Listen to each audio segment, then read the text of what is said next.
السلام علیکم اسٹوڈنٹس، میں ہوں عثمان منشا، لائف اینڈ لیونگ 2 کا 7واں لیکچر آج آپ کے ساتھ ہے۔ پچھلے لیکچر کے اندر ہم نے قائدین تحریک پاکستان کو ڈسکس کیا تھا، جس کے اندر نواب وقار الملک اور علامہ محمد اقبال نے تحریک پاکستان کے اندر کیا کاوشیں اور کوششیں کی، ان کو ہم نے ذکر کیا تھا۔ تو آج کے 7واں لیکچر کے اندر ہم ڈسکس کریں گے قائدین تحریک پاکستان میں سے چودھری رحمت علی۔ چودھری رحمت علی صاحب کی تحریک پاکستان کے اندر کیا کوششیں تھیں، کیا کاوشیں تھیں، اور انہوں نے اسلامی معاشرے کی نشاط ثانیہ کی جو خواہش کی تھی اور کیا ان کی خواہش تھی، اور اس کے بعد ہم ذکر کریں گے قائد اعظم محمد علی جناح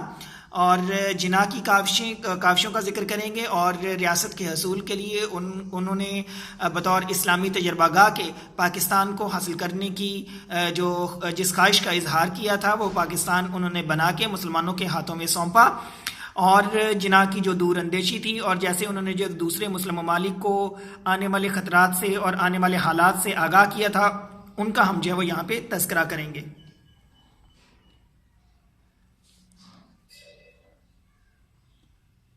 آئیے ہم ڈسکس کرتے ہیں چودھری رحمت علی، جو لفظ پاکستان کے خالق بھی ہیں۔ 1933 میں انہوں نے لفظ پاکستان کو تخلیق کیا تھا، اور چودھری رحمت علی جو تھے، ان کے جوش کو، ان کے کردار کو جو ہے وہ جس بات نے ابھارا تھا کہ وہ ایک صحیح اسلامی معاشرے کی نشاط ثانیہ کی خواہش رکھتے تھے، اور ایسی اسلامی معاشرے کی خواہش رکھتے تھے کہ جس کے اندر عدل بھی ہو، جس کے اندر جمہوری مساوات بھی ہو، جس کے اندر جو ہے وہ کوئی مسلمان کسی دوسرے کا محتاج نہ ہو، خاص کر کسی دوسری قوم کا محتاج نہ ہو، جس کے اندر آزادی بھی ہو، اور مسلمان اپنی ایک آزاد ریاست کے اندر آزادانہ طور پر اپنی جو مذہبی رسومات ہیں ان کو ادا کر سکیں اور آزادی سے جو ہے وہ جی سکیں۔ اس کے اندر مسلمان سماجی طور پر جو ہے وہ معاشی طور پر، سماجی طور پر، سیاسی طور پر مضبوط ہو سکیں، مسلمانوں کی اپنی زندگی ہو جس کے اندر کسی قسم کی کسی دوسری قوم کی مداخلت نہ ہو، اور یہی وہ خوبیاں تھیں جو چودھری رحمت علی کے اندر جو وہ موجود تھیں، اور یہ قرون اولیٰ میں مسلم معاشرے کی ایک نمایاں اور منفرد جو وہ خصوصیات تھی جو ان کے اندر پائی جاتی تھی، اور ان کی کوشش تھی کہ جس مسلم لیگ کو، جو اب تک صرف اونچے طبقے کی نمائندہ جماعت تھی، اس مسلم لیگ کو یہ ایک عوامی جماعت بنا دینا چاہتے تھے، اور ان کی اساس کے بغیر یہ بات سمجھ میں نہیں آ سکتی تھی کہ اقلیتی صوبوں کو کہ جو مسلمان ہیں وہ تحریک پاکستان کے اندر جو ہے وہ جو کہ تحریک پاکستان کے اندر بڑھ چڑھ کر حصہ لے رہے ہیں اور اتنا جوش اور جذبہ دکھا رہے ہیں، وہ اس چیز کے اوپر جو ہے وہ کیوں آمادہ ہو گئے ہیں۔ تو اس کے اندر ایک آپ کو بتاتا چلوں کہ ایک پرنس تھے جس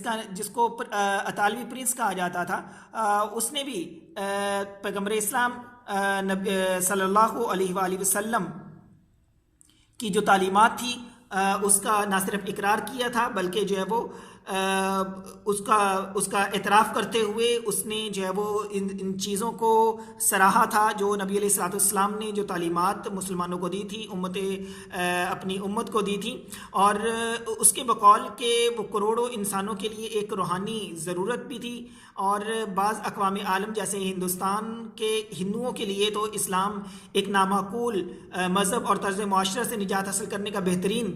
جو ہے وہ ذریعہ تھی، اور اگر تمام ہندوستان وہ کہتے جی دائرہ اسلام کے اندر داخل ہو جائیں تو وہ دنیا کی طاقتور ترین اور با اثر ترین اقوام میں جو وہ شامل ہو سکتے ہیں۔ یہ کہنا تھا پرنس اطالوی کا۔ یہ کوئی مسلمان بات نہیں کر رہا، یہ کوئی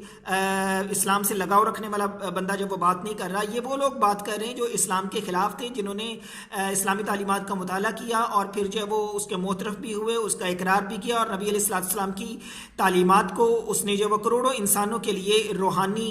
ضرورت جو ہے وہ سمجھا، اور روحانی ضرورت کا جو وہ اس نے نام دیا۔ اس نے کہا جی مجھے ہندوستان کے اندر بہت ساری نصرانی تبلیغی اداروں کی جو کوششیں ہیں ان کو دیکھ کر افسوس ہوتا ہے کہ کیونکہ عیسائیت ہندوستانیوں کے لیے وہ کہتا ہے کہ موضوع مذہب نہیں ہے، ہندوستانیوں کو اپنی سربلندی کے لیے قابل فخر اور باوقار مذہب اسلام اختیار کرنا چاہیے۔ یہ پرنس اطالوی کی سٹیٹمنٹ تھی جو میں نے آپ کے سامنے رکھی۔ اس کے بعد محمد علی جناح کی طرف جب وہ آئیں گے، اس کی جب وہ بات کریں گے کہ محمد علی جناح نے پاکستان کی تحریک کے اندر جو ہے وہ کیا کردار ادا کیا تھا، ان کی کیا کاوشیں تھیں، ان کی کیا سوچ تھی، اور ان کا کیا تجزیہ تھا، اور ان کا کیا تجربہ تھا، اور انہوں نے آنے والے حالات کے اندر جو ہے وہ مسلم اقوام کو کیسے جو وہ خبردار کیا تھا، اور انہوں نے اپنی دور اندیشی سے ان حالات کا تذکرہ بھی یہاں پہ کیا۔ سب سے پہلے محمد علی جناح جو ہے وہ کہتے ہیں جی مسلمانوں کے لیے ایک جداگرہ مملکت کی وجہ جواز کیا تھی؟ وہ کہتے ہیں اس کی وجہ جواز جو تھی وہ ہندوؤں کی تنگ نظری نہیں تھی اور نہ ہی یہ انگریزوں کی چال تھی، بلکہ ایک الگ مسلمانوں کے لیے مملکت کا قیام جو ہے یہ اسلام کا بنیادی مطالبہ ہے۔ اور پھر وہ کہتے ہیں جی قرآن نے انسان کو خدا کا خلیفہ اور نائب کہا ہے، اور انسان کی اس تعریف کو اگر کوئی امتیازی حیثیت حاصل ہے ابھی تو پھر وہ حیثیت جو ہے وہ ہمارے اوپر قرآن کے اتباع کا فرض عائد کرتی ہے کہ ہم قرآن کی پیروی کریں، قرآن کا اتباع کریں، قرآنی احکامات کا اتباع کریں، ان کو فالو کریں اور ان کے اوپر عمل کریں۔ اور وہ کہتے ہیں جی دوسرے انسانوں کے ساتھ اس طرح پیش آنے کا تقاضا کرتی ہیں کہ جیسے اللہ تعالیٰ اپنے بندوں کے ساتھ پیش آتا ہے۔ اور پھر وہ کہتے جی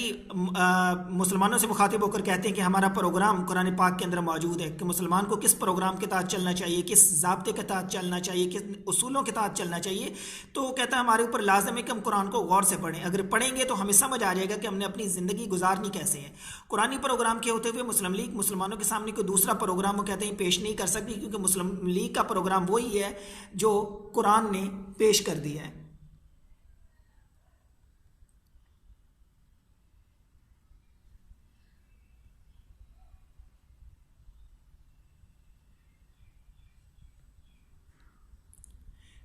اس کے ساتھ ساتھ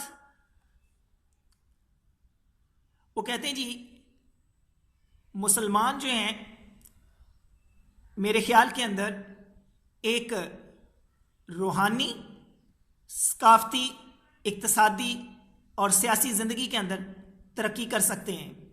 کیسے ترقی کر سکتے ہیں؟ کہ اگر وہ اپنا مزاج، اپنے تصورات اور اپنے اعمال جو ہیں وہ اسلام کے مطابق کرنے شروع کر دیں، اسلام کے اوپر عمل کرنا شروع کر دیں۔ وہ کہتی ہیں ان لوگوں کو چھوڑ کر جو بالکل ناواقف ہیں ان چیزوں سے، ہر شخص جانتا ہے کہ قرآن مسلمانوں کے لیے ایک کمپلیٹ کوڈ آف لائف ہے، اور وہ کہتے ہیں کہ مذہبی، معاشرتی، دیوانی، معاشی، عدالتی، ہماری روزمرہ کی جو زندگی ہے، مذہبی رسومات سے لے کر روزمرہ کے جو ہمارے معاملات ہیں ان تک، اور روح کی نجات سے لے کر جسم کی صحت تک، اجتماعی حقوق سے لے کر انفرادی حقوق تک، اخلاقیات سے لے کر جرائم تک، ایمن کے ازدواجی تعلقات تک، اور دنیاوی سزاؤں سے لے کر آنے والی زندگی کی جزا و سزا تک کے جتنے بھی معاملات ہیں، تمام معاملات پر اس کی عملداری ہے۔ اور نبی کریم صلی اللہ علیہ وسلم نے ہمیں ہدایت کی ہے کہ ہر شخص اپنے پاس قرآن رکھے اور قرآن سے رہنمائی حاصل کریں، لیکن افسوس کہ ہم آج جو ہے ان تعلیمات سے دور ہیں، اور قرآن ہمارے پاس موجود ہے لیکن پڑھنے کی فرصت نہیں ہے، اس پر عمل کرنے کی فرصت نہیں ہے، اس سے رہنمائی لینے کی فرصت نہیں ہے۔ اسلام صرف روحانی احکامات اور تعلیمات اور مراسم تک محدود نہیں ہے، بلکہ یہ ایک کمپلیٹ کوڈ آف لائف ہے جو مسلم معاشرے کو مرتب کرتا ہے، جو مسلم معاشرے کو پیدا کرتا ہے، جو مسلم معاشرے میں ایک نئی روح پھونک دیتا ہے، اور جو مسلم معاشرے کو درس دیتا ہے کہ وہ اپنی زندگی جو ہے اللہ اور اس کے رسول کے طریقوں کے مطابق گزارے۔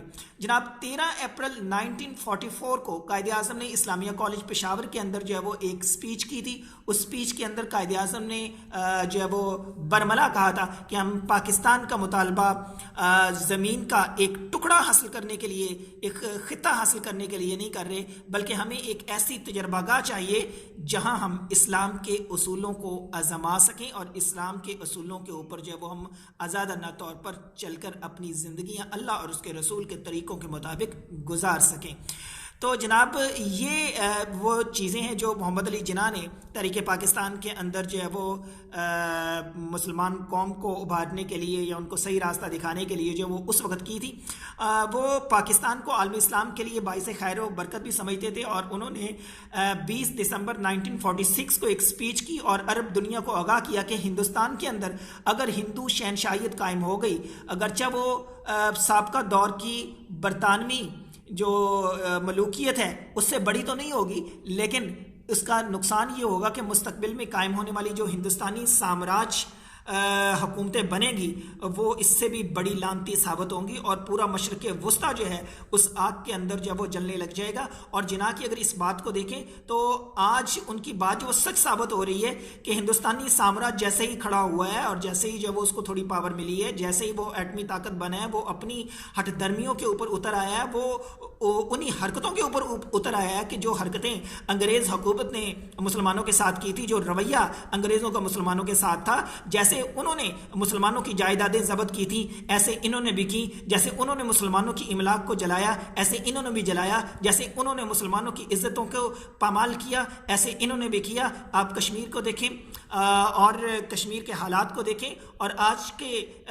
کا جو مسلمان ہے جو ہندوستان کے اندر رہ رہا ہے، اگر اس کو اگر جو وہ آپ دیکھیں تو ان تمام حالات کے تناظر کو میں آپ کو محمد علی جناح کی اس وقت کی کہی ہوئی باتیں جو ہیں وہ 100% جو ہے وہ سچ ثابت ہوتی ہوئی دکھائی دیں گی۔ تو محمد علی جناح کہتے ہیں ہمارے لیے پاکستان زندگی اور موت کا مسئلہ ہے، اگر آپ یہ چاہتے ہیں کہ اپنے گھروں کے اندر آزاد رہیں تو آپ کو ہمارے ساتھ اشتراک کے عمل کرنا چاہیے۔ اور اس وقت جو ہے وہ کہتے ہیں جی ایسی مسلم حکومت نہیں ہے جو صحیح معنوں میں آزاد ہو، اور ایران جو کئی صدیوں سے جو ہے وہ آزاد تھا وہ کہتے ہیں جی وہ بھی غلام ہو گیا، اور اس وقت تک عرب حکومتیں حقیقی معنوں میں آزاد نہیں ہوں گی جب تک پاکستان قائم نہیں ہوگا۔ کیونکہ ہندوستان کے اوپر جو اقتدار رکھے گا وہی مشرق وسطیٰ پر بھی اقتدار رکھے گا۔ اگر ہندوستان میں ہندو شہنشاہیت قائم ہو گئی تو اس کے معنی یہ ہوں گے کہ ہندوستان سے اسلام ختم ہو گیا ہے، بلکہ ہندوستان سے نہیں، وہ کہیں گے جی دوسری اسلامی ممالک سے بھی اسلامی روایات جو ہے وہ ختم ہو جائیں گی۔ اور اس کے ساتھ ساتھ انہوں نے کہا جی اگر ہم ڈوب گئے تو ہمارے ساتھ ساتھ سب ڈوبیں گے۔ اور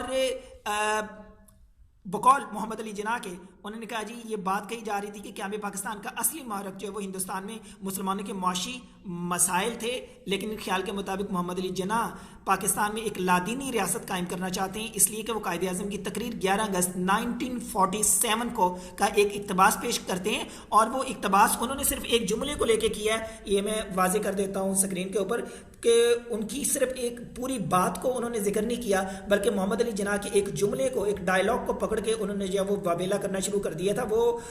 بات میں پوری جب آگے ذکر کروں گا، وہ ڈائلاگ کیا تھا کہ وہ وقت آئے گا کہ جب ہندوستان کے اندر ہندو نہیں رہیں گے اور مسلمان نہیں رہیں گے۔ تو انہوں نے کہا جی یہ مفہوم درست نہیں ہے، لیکن یہ مفہوم ہے کیا وہ میں جو ہے وہ آپ کے سامنے رکھ دیتا ہوں کہ محمد علی جناح نے یہ بات کیوں کہی تھی۔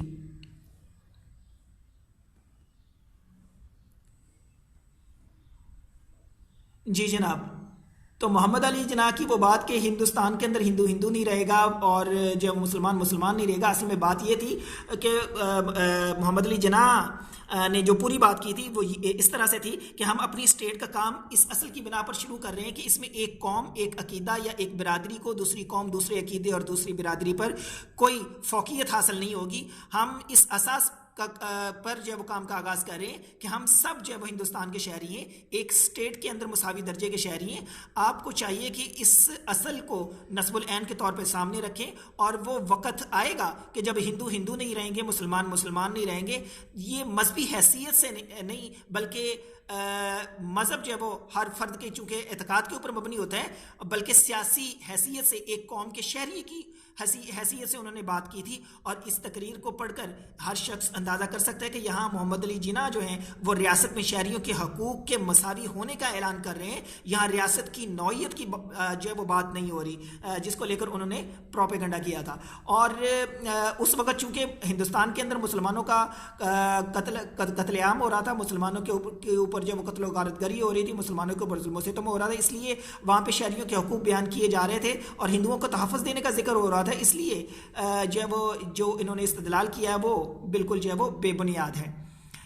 تو یہ چند چیزیں تھیں جو محمد علی جناح نے اس وقت جو ہے وہ بیان کی، اور امت مسلمہ کو بیدار کرنے کے لیے انہوں نے جو ہے وہ چند ان کے اقتباسات جو تھے وہ بھی آپ کے سامنے میں نے رکھے۔ اسی طرح سے جو ہے وہ محمد علی جناح کا ایک اور اقتباس آپ سے جو وہ میں شیئر کرتا چلوں کہ انہوں نے کہا جی اسٹیٹ بینک آف پاکستان کی جو افتتاح کی تقریب تھی اس کے موقع پر محمد علی جناح نے کہا تھا 1 جولائی 1948، یہ آپ کے short question M C Qs بھی ہیں، اسکرین پہ آپ دیکھ سکتے ہیں، ان کو نوٹ بھی کیجئے گا۔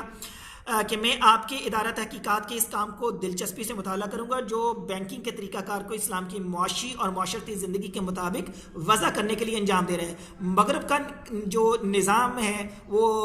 اس نظام اقتصادی نے بنی نوع انسان کے لیے بہت سارے مسائل پیدا کر دیے ہیں، اور ہم میں سے بہت سوں کو یہ معلوم ہوتا ہے کہ کوئی معجزہ ہی اس کو تباہی سے بچا سکتا ہے، اور جو مسائل اس وقت دنیا کو درپیش ہیں، یہ اس وقت کی بات کر رہے ہیں محمد علی جناح۔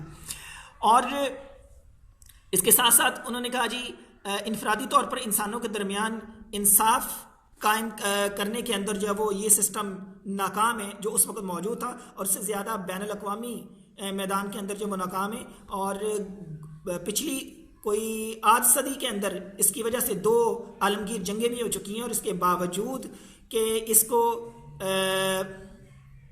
مشین سے کام کرنے کی فنی مہارت کی سہولت حاصل ہے، لیکن مغربی دنیا اس وقت ایسی دشواریوں میں مبتلا ہے کہ تاریخ میں کبھی نہیں ہوئی۔ تو محمد علی جناح ساتھ ساتھ جو ہے وہ جو مسلمانوں کی معاشی صورتحال تھی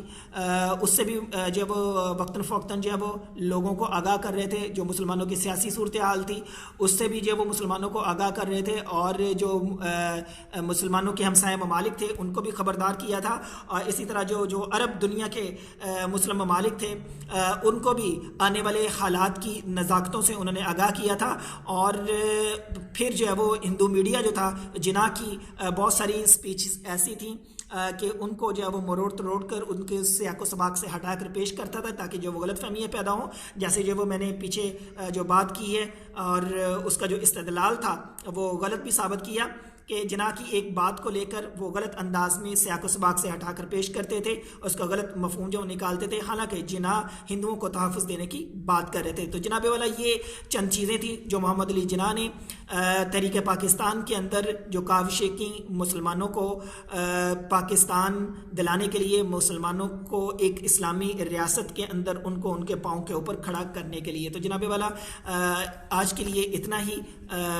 اجازت دیجیے، اللہ حافظ۔